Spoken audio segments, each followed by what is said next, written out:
There is a town where 1 in 3 people are over the age of 65. Schools have been closed for years and storefronts remain dark and the main street stands mostly quiet. This is Akita, Japan.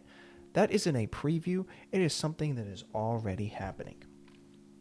What Akita shows locally, Japan is experiencing on a national scale. Its current population is 124 million and is projected by the government to fall to a staggering 87 million by the year 2070. That is a 30% loss in under 50 years.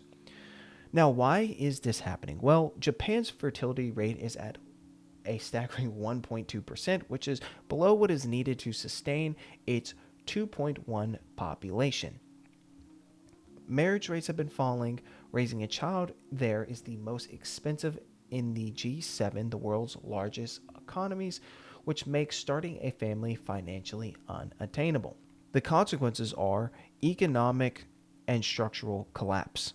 Fewer workers means a shrinking tax base and a pension system with more retirees than contributors. The Bank of Japan calls it a demographic cliff, not a dip.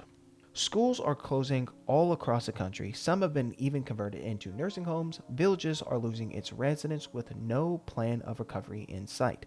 This is not an economic crisis, it is a cultural one. This crisis does not hit Japan evenly.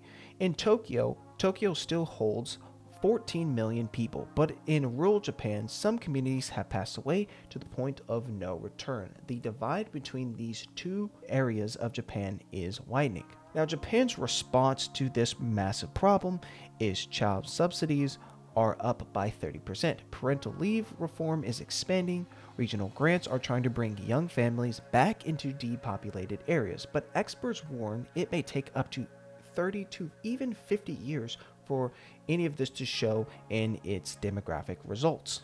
Now, the best case scenario for Japan is if immigration reform passes and incentives holds, Japan's population could stabilize to nearly 90 million by the year 2060, which is better than that 87 million by the year 2070.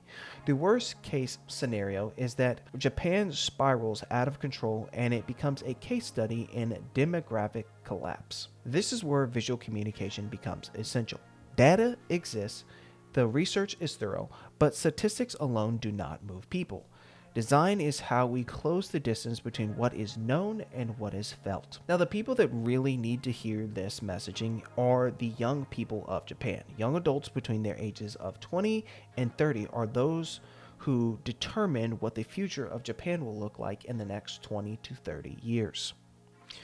Now, as we think about all of this, we return back to that small little city of Akita, Japan, and the question still hasn't changed. What is the future for Japan, and what are the young people going to do to change it?